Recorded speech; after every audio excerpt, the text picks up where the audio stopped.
Hi everyone, welcome to Swapna's kitchen. ఈరోజు మనము ఎంతో రుచికరమైన చేపల పులుసు ఎలా తయారు చేసుకోవాలో చూద్దాం. వచ్చేసేయండి. ఇప్పుడు మనము 1.2 kgs ఫిష్ తీసుకున్నామండి. ఈ చేపలని మనం మంచిగా రాక్ సాల్ట్ వేసుకొని శుభ్రం చేసుకోవాలి. మనం చేపలను ఎంత నీట్గా శుభ్రం చేసుకుంటే అంత మంచిగా ఉంటుందండి. లేదంటే ఆ మురికి దానివల్ల నీచు వాసన వచ్చేస్తుంది కర్రీ అంతా. సో మనం చూపిస్తున్నట్టు వీడియోలో చేపలను ఒక 3 to 4 టైమ్స్ నీట్గా శుభ్రం చేసుకోవాలి. అలా పక్కన పెట్టేసుకోండి కడిగిన ఫిష్ని. ఇప్పుడు మనం మసాలా ప్రిపరేషన్ చూద్దామండి ఫిష్ కర్రీకి. దానికి ఒక ప్యాన్ తీసుకొని ఒక 1 స్పూన్ జీలకర్ర, 1/2 స్పూన్ మెంతులు, ఒక 2 స్పూన్స్ ధనియాలు, 3 to 4 లవంగా, 1/2 ఇంచ్ దాల్చిన చెక్క, ఇవన్నీ వేసేసుకోండి ప్యాన్లోకి. వేసుకున్న తర్వాత మనము మంచిగా దీనిని డ్రై రోస్ట్ చేసుకోవాలండి. గోల్డెన్ కలర్ వచ్చేంత వరకు డ్రై రోస్ట్ చేసుకోండి. మంచిగా మనకు ఆ ఫ్రేగ్రెన్స్ అదంతా వస్తుంది. చూడండి, అలా చేసుకున్న తర్వాత మనం ఇప్పుడు అవన్నీ బ్లెండర్లోకి తీసేసుకొని మనం ఇదే ప్యాన్లో ఆనియన్స్ కూడా ఫ్రై చేసుకోవాలండి. దానికి ఒక 3 మీడియం సైజ్ ఆనియన్స్ తీసుకోండి. ఇప్పుడు మనం ఇందాక ఏవైతే స్పైసెస్ అవన్నీ ఫ్రై చేసుకున్నామో దాంట్లోకే అల్లం వెల్లుల్లిపాయ కూడా వేసేసుకోండి. తర్వాత మనం ఒక 1 స్పూన్ గసాలా తీసుకొని దాంట్లో వాటర్ పోసుకొని అది పక్కన పెట్టండి. ఈ లోపల అది నానుతూ ఉంటుంది. మనం తర్వాత యాడ్ చేసుకోవచ్చు ఈ గసాలాని. నెక్స్ట్ మనం ఇందాక తీసుకున్న ప్యాన్లోనే కొంచెం ఆయిల్ యాడ్ చేసి ఆనియన్స్ని ఇలా పొడుగుగా కట్ చేసుకొని మనం వీటిని ఫ్రై చేసుకోవాలండి. ఆనియన్స్ కూడా మనము మసాలా పేస్ట్కే యూస్ చేస్తున్నాం కాబట్టి మంచిగా గోల్డెన్ కలర్ వచ్చేంత వరకు ఆనియన్స్ అన్నిటిని ఫ్రై చేసేసుకోండి. ఫ్రై చేసుకున్న తర్వాత ఇప్పుడు మనము అదే మిక్సీ బ్లెండర్లోకి ఇందాక ఏదైతే మనం అల్లం వెల్లుల్లిపాయ ధనియాలు స్పైసెస్ అన్నీ తీసుకున్నాం చూడండి, అదే బ్లెండర్లోకి ఆనియన్స్ అన్నిటిని కూడా తీసేసుకొని మనం ఇవన్నిటిని మంచిగా పేస్ట్ చేసుకుందాము. సేమ్ మేము ఎలా అయితే చూపిస్తున్నామో మనం ఇక్కడ వీడియోలో అలానే ఫాలో అవ్వండి, ఓకేనా. నెక్స్ట్ మనము కర్రీకి కూడా స్టార్ట్ చేద్దాం కర్రీ ప్రాసెస్. ఇప్పుడు దీనికి 2 మీడియం సైజ్ ఆనియన్స్, ఒక 3 చిల్లీస్ తీసేసుకోండి. తీసుకున్న తర్వాత కర్రీ ప్యాన్ పెట్టుకొని ఒక 5 to 6 టేబుల్ స్పూన్స్ ఆయిల్ వేసుకోండి. మనకి ఫిష్ కర్రీకి కొంచెం ఆయిల్ ఎక్కువే పడుతుందండి. ఎందుకంటే మనకి ఫిష్ కర్రీ అనే కాదు, ఏ నాన్ వెజ్ కర్రీస్కైనా ఆయిల్ కొంచెం ఎక్కువ ఉంటేనే బాగుంటుంది. కాబట్టి ఈ ఆయిల్ మొత్తం మంచిగా హీట్ అయిన తర్వాత మనం ఇప్పుడు ఇందాక కట్ చేసి పెట్టేసుకున్న ఆనియన్స్ చిల్లీస్ అన్నీ వేసేసుకోండి. వేసుకున్న తర్వాత మనం ఇప్పుడు ఆనియన్స్ చిల్లీస్ మంచిగా ఫ్రై అవ్వాలి. ఇవి ఫ్రై అయిన తర్వాత కొంచెం గోల్డెన్ కలర్లోకి వచ్చేంత వరకు ఫ్రై చేసుకోండి. ఫ్రై చేసుకుంటే మనం ఇందాక ఆల్రెడీ మిక్సీ చేసి పెట్టుకున్నాం కదా పేస్ట్, ఆ పేస్ట్ని ఇప్పుడు మనము ఈ ఆనియన్స్లోకి యాడ్ చేసుకోవాలి. చూడండి, గోల్డెన్ కలర్లోకి వచ్చేంత వరకు అలా ఫ్రై చేసుకొని ఇప్పుడు మనము ఆ పేస్ట్ మొత్తం వేసేసుకుందామండి. ఆ పేస్ట్ వేసేసుకొని ఆ బ్లెండర్ని పక్కన ఉంచేసేయండి. ఈ పేస్ట్ మొత్తం మనము అడుగంటకుండా మనం మంచిగా కలుపుతూనే ఉండాలి. అది మొత్తం మసాలా పేస్ట్ అంతా మనకి నీట్గా కుక్ అవ్వాలండి. అది మంచిగా కుక్ అయితేనే మనకి కర్రీ కూడా మంచిగా టేస్ట్ ఉంటుంది. ఇప్పుడు ఒక 1/2 స్పూన్ పసుపు వేసుకొని మంచిగా కలిపేసుకోండి.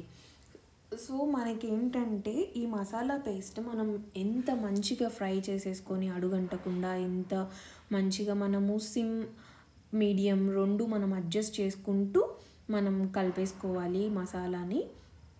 కొంచెం మీకు ఏమన్నా ఇలా మాడుతుంది అలా అనిపిస్తే, ఆయిల్ లేదు అని అనిపించినా కానీ కొంచెం ఇలా ఆయిల్ యాడ్ చేసుకోండి. నాకైతే కొంచెం ఆయిల్ పడుతుంది అనిపిస్తుంది, అందుకనేసి నేను కొద్దిగా ఆయిల్ యాడ్ చేసుకుంటున్నానండి.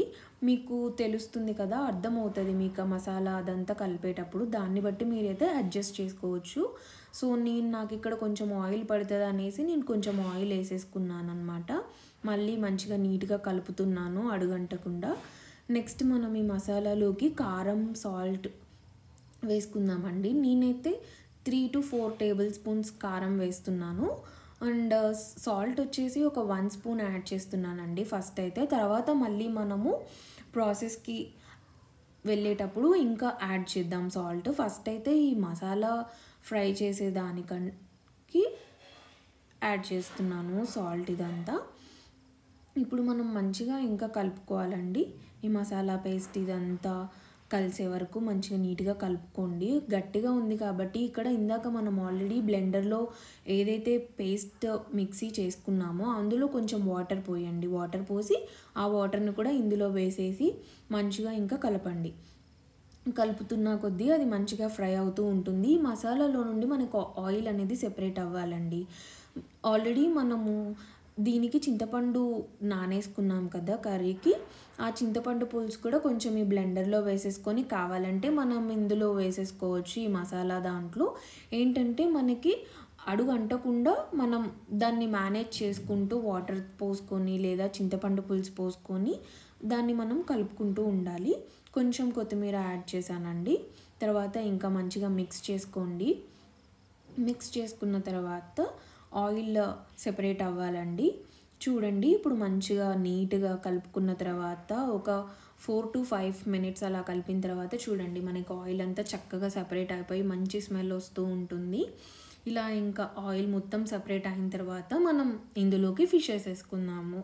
చిన్నగా మెల్లిగా ఒక్కొక్కటి ఫిష్ డ్రాప్ చేసుకుంటూ మసాలాలో వేసేయండి. ఫిష్ అంతా అలా నీట్గా అరేంజ్ చేసుకోండి. మనం జాగ్రత్తగా ఫిష్ పెట్టిన తర్వాత ఒక్కొక్క ఫిష్ని మనం రివర్స్ మళ్ళా కలుపుకుందాము. ఈ ఫిష్ కర్రీ ఏంటంటే అండి మనకి చాలా హెల్దీ, ఒమేగా 3 ఫ్యాటీ యాసిడ్స్ ఉంటాయి, విటమిన్ డి ఉంటుంది. అట్లీస్ట్ మనం వీక్కి ఒక 2 times అయినా మన డైట్లో ఉండేటట్టు చూసుకోవాలి ఫిష్ కర్రీని. సో ఫిష్ అనేది పెద్దవాళ్ళకైనా చిన్నవాళ్ళకైనా చాలా మంచిది. సో ఫిష్ కర్రీని మంచిగా నీట్గా ఇలా చేసేసుకోవచ్చండి. చాలా టేస్టీగా ఉంటుంది. ఒక్కసారి మీరు ట్రై చేసి చూడండి ఇదే ప్రాసెస్లో. ఇప్పుడు వేసేసుకున్న ఫిష్ని మొత్తం మనం ఇలా కలిపేసుకోవాలి. కలుపుకున్న తర్వాత మనం ఇప్పుడు హైలో పెట్టుకుందామండి. ఫ్లేమ్ హైలో పెట్టేసుకొని చూడండి నీట్గా ఫిష్ ముక్కలన్నిటిని అలా మంచిగా అడ్జస్ట్ చేసుకోవాలి.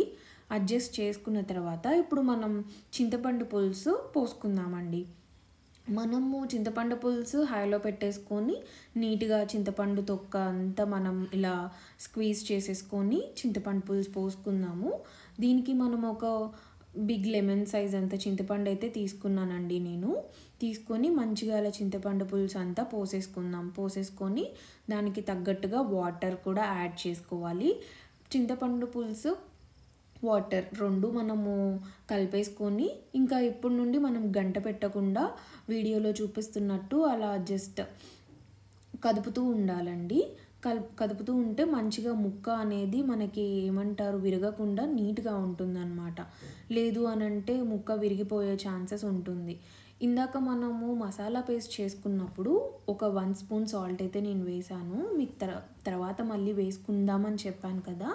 ఈ టైంలో మనం కొంచెం సరిపడా సాల్ట్ మళ్ళీ మన టేస్ట్కి తగ్గట్టుగా వేసేసుకొని కొంచెం కొత్తిమీర వేసుకోవాలండి.